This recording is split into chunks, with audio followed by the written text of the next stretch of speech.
I'm in Louisiana. What's up, gang? We're camping in Louisiana here. We're at Oak Ridge Park, not a state park, just a park to come camping at.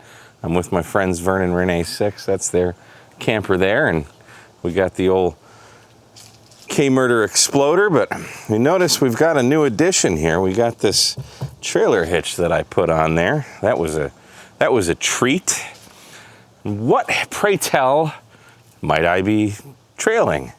Well, Ranae 6 has a little itty bitty trailer. It's perfect for me. Let's check this out. Look at that little guy right there. This is literally the smallest teardrop trailer you will ever see in your life. So first we have the bedroom here, a nice giant king size bed. It's really like a twin, I think. We've got windows there. They got covers on them. They just Velcro. Look like that. So that's great. We got a light up there. This is the storage unit over here. We got a little basket in the corner. Got the car keys, the O-light down there. Yeah, buddy. And then we can go over to the, I'm calling this the ham shack here. I ended up bringing this A-free along with me because all the USB ports. So this is doing great. Plus it has the light, you know. But this guy right here is freaking sweet. So a viewer sent me this, and I'm sorry, I forget who it was. It was like 2 years ago. But this is actually made to hold, somebody saw that I had Ryobi tools, and he's like, he found this on like printables or Thingiverse or something, and he printed this for me. So a Ryobi battery goes in here. I have 18 volt, and there's a little LED lamp in there, and it's got a switch on there. And right here, he put a USB outlet. Well, before I left, I'm like, I wonder if this light will work on 12 volts because it works on 18 volts. So I just connected to there's little terminals in there where the battery connects. So I just touched some wire to that, and sure enough, it worked. So I took off the USB because they were USB-A. And I put just a single power pole outlet on there. I made it blue, so, you know that don't plug stuff into there. Not that anyone's going to be doing that, it's just me. And then I used one of these little Wago to power pole things, and then I'm using the little barrel connector, the whatever those things are, to power that. Little switch there. So nice little lamp. It actually keeps it nice and bright in here, charging up the MacBook Air. And then here we've got the closet. We've got all our accoutrement, if you will, my wardrobe. And then let's get in here. Up here, I brought this space heater because it's supposed to get pretty cold at night here. It's gonna be in the 80s during the day, but it gets down to like the 60s at night. I actually didn't need that last night. This thing is so small. Like, that's it. So just like my body temperature and breathing actually kept it pretty warm in here. I actually had the window cracked last night just to get some fresh air in here, but space heater works. You got AC, got a shelf there for stuff. We got our gun rack, portable bidet, because that's how I roll. Little TV in here. So yeah, this thing's pretty sweet. And then we got a vent up here. We got to fix this though. This needs some WD-40 because it doesn't want to open, but this is freaking sweet. So do I need this? Do I need to buy this? Yes. Leave a comment, Mike. Should you spend more money than you need to spend on an RV? The good news is I bought my Explorer last April, and I just made the final payment 4 days ago on November 10th. So that is paid off. Just freaking awesome. It's the only way to screw the banks. So that's freaking sweet. And then on the tongue here, we've got a nice little grate here for holding this box or other stuff. And we got all the, camper type stuff in here. I went ahead, even though we're not in a state park, I went ahead and put the little mast holder thing under the wheel, and I got my 12-meter spider beam. So maybe we'll throw an antenna up there, see what happens. You never know. And this also has actually an awning. We didn't get here till after dark last night, but there's an awning up here, that comes out. So we'll set that up a little bit later. And then I have my little O-Light. I forget what these things are called, O-Light orb, maybe. And it just magnets to there. So it was actually pretty good light for being out here last night. Got a table, chair, whatever. Got my little battery-powered scooter there. Fixing to make some breakfast on the Blackstone. Vern's looking like I'm fixing to make breakfast. I don't know about that. And got all the amenities you could want. Literally, the lake is right there. And we're literally on the border of Texas and Louisiana. So if we look, probably can't see it, but like that way directly in like the middle of the lake is actually Texas. So we're not that far from home. I'm actually, if I were to drive from my house to here, I think it's a little under 3 hours, but we drove from Vern's house, which is 2 hours west of me, and then back out here because I had to pick up the trailer. So yeah, I even have running water. Check this. I don't know if I showed you guys this when I was at Huntsville, but I got this 5-gallon jerry can. Watch that. Look at that. Got running water. So I can brush my teeth and all that stuff. So, yep. I think we got some bacon and eggs here for breakfast. So that's what we're fixing to do. Bacon. The cornerstone of any nutritious breakfast. If you don't have a Blackstone, you should really get one. They're not very expensive either. I think I paid like 180 bucks for this. Well worth it. You can call me Chef Boyar Mike. Little salt and pepper. I don't know where you get your eggs. Where I get mine, they don't come seasoned. And then we can scramble them up. These Blackstones are so stupid easy to clean. You basically just hit them with some little bit of water, burn off all the crap, and take your smashy-la, scrape it all into the grease trap. And that, my friends, is looking like a mighty fine breakfast. So definitely enjoying this camper more because now I have a separate place to sleep as opposed to in the back of the car. I have more room. I can leave the Iceco coolers in the car. So we've got, this is the APL 55. Iceco's having a Black Friday sale too. Black Friday and Cyber Monday. So you can get up to 20% off any of the Iceco coolers. We got all kinds of crap in there. So this was even more full yesterday, but Renee made us some wicked awesome chili.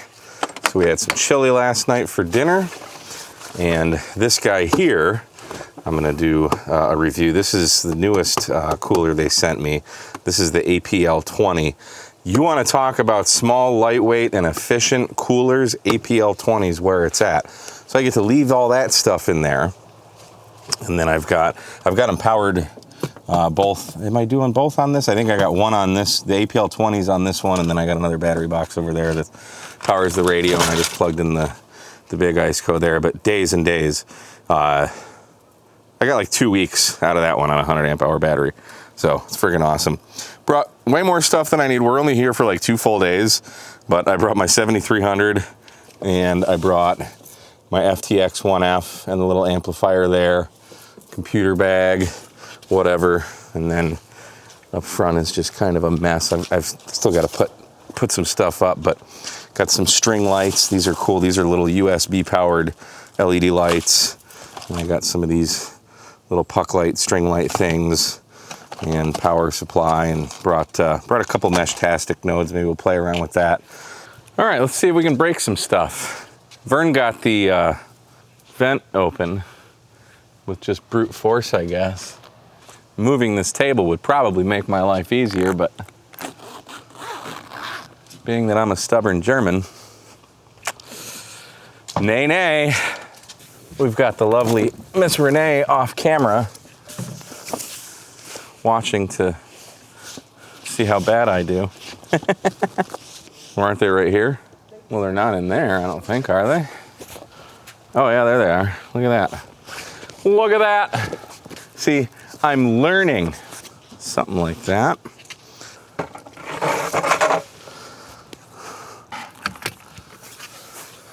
If I remember right, these things, yeah, they go in here. Tighten that down. Hell yeah.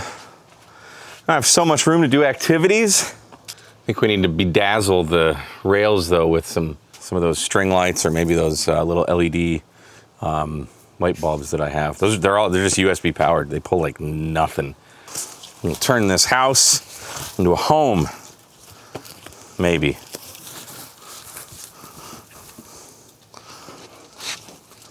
So maybe, just maybe, we can hang our lights from this.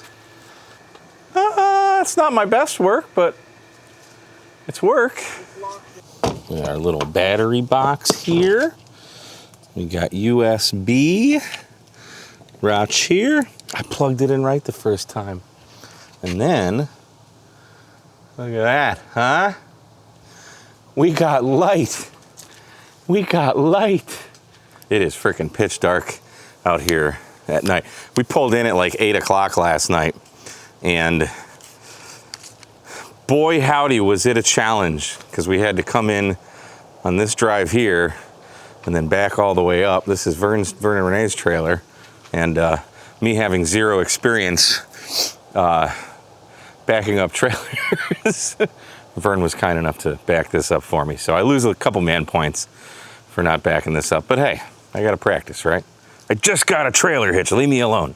So yeah, this is freaking baller. Way better than sleeping in the back of the car. Love it. Thank you, Ranae. So we are staying in Mansfield, Louisiana, which is just not too far south of Shreveport. And we're here at the Mansfield, what is it, State Historic Site? It's basically a Civil War battleground. A lot of really interesting history here. Texas and Louisiana being Confederate states, big battle against the Union troops. Lots and lots of carnage. We went inside the museum here. It was really cool. I didn't film anything in there because, I don't know, it feels weird filming in there. But they got some monuments here for the Texas and Louisiana monuments, and some big cannons out here.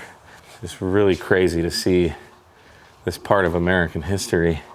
And they had some really interesting artifacts in there. They had a big cannon that it was made in Tennessee. It was they only forged like 6 of these in Tennessee, and this was one of 2 in existence now, and all of that stuff put together made it one of the rarest Civil War cannons in existence. So that was really cool. They had some medical stuff there.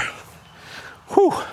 Thank God for modern medicine. They had like drills for drilling into skulls. Well, imagine what application that would be used for. They had these little hooks for pulling flesh back when I guess they're making incisions. Probably the most gory thing, they had some bayonets that had been curved into hooks used for burying bodies. So use your imagination there. Had a lot of different cannon shells, some of the uniforms they wore. It's really interesting stuff.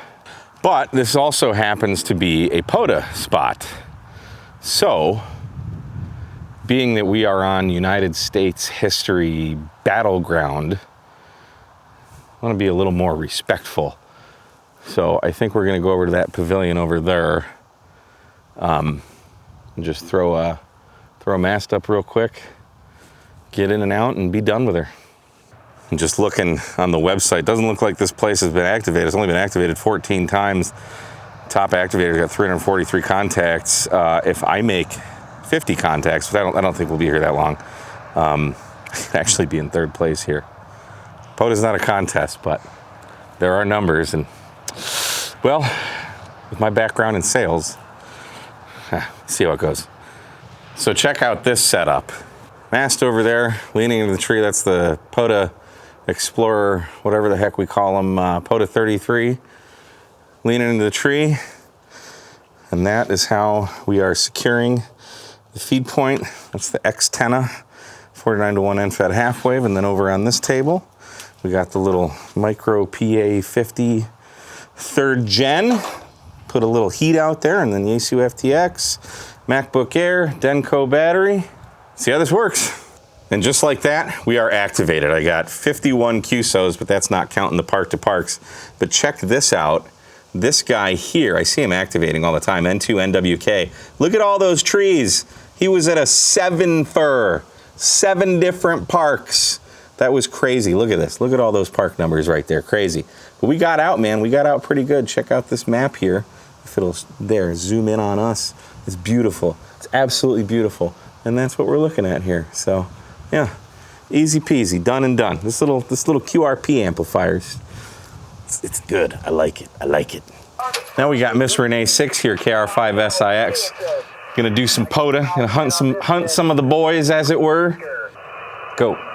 KR5SIX, park to park. Oh, go ahead, do it again. Do it again. KR5SIX, park to park. Park to park. Go. Yes, this is Kilo Romeo 5 Sierra India X-ray, and you're a 5-9 into US 10453. Now just push that little button right there that says return. There you go. And it's done. Okay. Done. Now you gotta do it 9 more times. We threw Vern in the corner. He doesn't want to play POTA. He just wants to sit here on his cell phone. I'm working. What are you, a teenager? See, I'm working. My voice just cracked as I said teenager. Exactly. I'm a sad ham, Yep. humbug and all that. That's what I get for talking smack. I go back into puberty. I'm gonna go in the corner now. And now I'm number 3 on the leaderboard at the park. So we're having a great time yesterday, going out, doing POTA, exploring American history, and somehow I managed to hurt my knee. I don't know how, I don't know why. It's just getting old. At the end of this month, I'll have taken one more trip around the sun, and I'm in excruciating pain. So we've got some ice on the knee. I don't have knee problems. I got a lot of problems, but knees aren't one of them. So maybe they are now. I don't know. At least I got a pretty view over there. Life sucks. But we got the Blackstone fired up. Renee's inside. She's making some, they're not pancakes, but they're kind of like pancakes. It's like eggs and cream cheese, and somehow they turn into pancakes. I don't know what the deal is, but they're freaking delicious. And that's just egg and cream cheese, huh? Huh? Sometimes I add a little vanilla, but I didn't have any. And you can add cinnamon, whatever, but this is just eggs and cream cheese and a dash of salt. And they're delicious. See, guys, don't they look like pancakes? They're like crepes. Are those really thin pancakes? I love those. So because I'm crippled now and I don't really feel like going to parks and doing POTA, even though, yes, I technically could do it in the car, I can still hunt. The cool thing is I got this new prototype antenna from the makers of the dually antenna. This Garachia is a 4-to-1 on one side. So you got your Ribicoff antenna that all the kids have been using. And then on the other side is a 1-to-1 balance. So that's the 4-to-1, that's the 1-to-1. So you can hook up like a dipole or something. And then I've got, choking off at the feed point, the KF8ASE ham radio supply Messi and Ploney choke. And we got the Messi and Ploney POTA Flex 6. Shameless plug, you can save up to 20% off at Messi and Ploney, either at Gigaparts using code MP10 or at Messi.it using code K8MRD. I think it's code K8MRD. It's whatever this stuff says here. So we got that going into the 7300, and that antenna needs a tuner. I don't have a tuner. So check it out. Tune, yeah, hates life. But if we go menu, set, others, emergency, tuner, okay, restart, emergency mode tuner activated. See that little E there? Watch this. Watch this. Just so like that. It tunes it. You want to go to 40? No problem. Hit the tune button. It tunes it. I've done, I think, 40 through 6 with this in this exact setup. I've done a few POTAs with it. It works great. I'll be doing a full review of this prototype antenna soon. I just wanted to tease you. And yes, having the 7300 in emergency tune limits you to 50 watts, but I would rather just do 50 watts with the 7300 than opposed to doing 100 watts and having to bring an external tuner around, because then you got to bring an external tuner and another power cord for that and another jumper cable. It's just easier to do it this way. And 50 watts to 100 watts doesn't matter at all. So, I said I could just take my car and do POTA as well. After about 40 minutes sitting here just hunting POTA, I decided to drive back over the border to Texas and work North Toledo Bend Wildlife Management Area. And it was a little scary because there were hunters there. I actually went all the way in and parked, and a hunter came out in their orange vest, was like, "Could you not park here? I'm hunting here," and like shooting across there. So I ended up driving all the way back to the entrance and just activating from there, and got 25 QSOs, and so that was good.